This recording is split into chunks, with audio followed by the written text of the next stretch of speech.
Hi hello friends, ரொம்பவே டேஸ்டியான தேங்காய் கொழுக்கட்டை எப்படி ஈஸியாக பண்ணுறதுன்னு பார்ப்போம் வாங்க. இது ரொம்பவே டேஸ்டியாக இருந்தது. டீ கூட வச்சு சாப்பிடும்போது ரொம்பவே டேஸ்டியாக இருந்தது. நீங்களும் ட்ரை பண்ணி பாருங்கள். ரொம்ப சிம்பிள் தான். ஃபஸ்ட்டு நல்லா தண்ணியை கொதிக்க வச்சு எடுத்துக்கோங்க. அதுக்கப்புறம் அதில் லைட்டாக சால்ட் ஆட் பண்ணிவிட்டு 1 கப்பு மாவு எடுத்துக்கோங்க. நான் ஆல்ரெடி மாவு ரெடி பண்ணி வச்சுருப்பேன். கொழுக்கட்டை புட்டுக்கலாம் அந்த மாவில் 1 கப் எடுத்துக்கோங்க.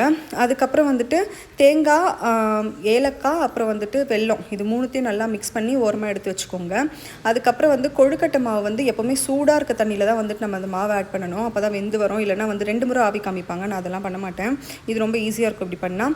அதுக்கப்புறம் அந்த மாவை மூடி வச்சுருக்கோம்ல, அதை எடுத்து நல்லா பிசைஞ்சு உங்களுக்கு தேவையான ஷேப் ரவுண்டுலையோ இல்லை இந்த மாதிரி நீளமாகவோ பிடிச்சி கரெக்டாக அதுக்கப்புறம் துணிலையும் நான் வேக வைக்க மாட்டேன். டேரெக்டாக வச்சு எடுத்துருவேன். ஈஸியாக இருக்கும். கரெக்டாக 10 மினிட்ஸ், அதுக்கு மேலே வைக்கக்கூடாது. 10 மினிட்ஸில் வேக வச்சு எடுத்தோன்னா ரொம்பவே டேஸ்டியான கொழுக்கட்டை கிடச்சிரும். இது ரொம்ப ஈஸியாக இருக்கும். நீங்களும் ட்ரை பண்ணி பாருங்கள். பிடிச்சிருந்தா லைக் பண்ணுங்கள், ஷேர் பண்ணுங்கள், மறக்காமல் சப்ஸ்கிரைப் பண்ணுங்கள்.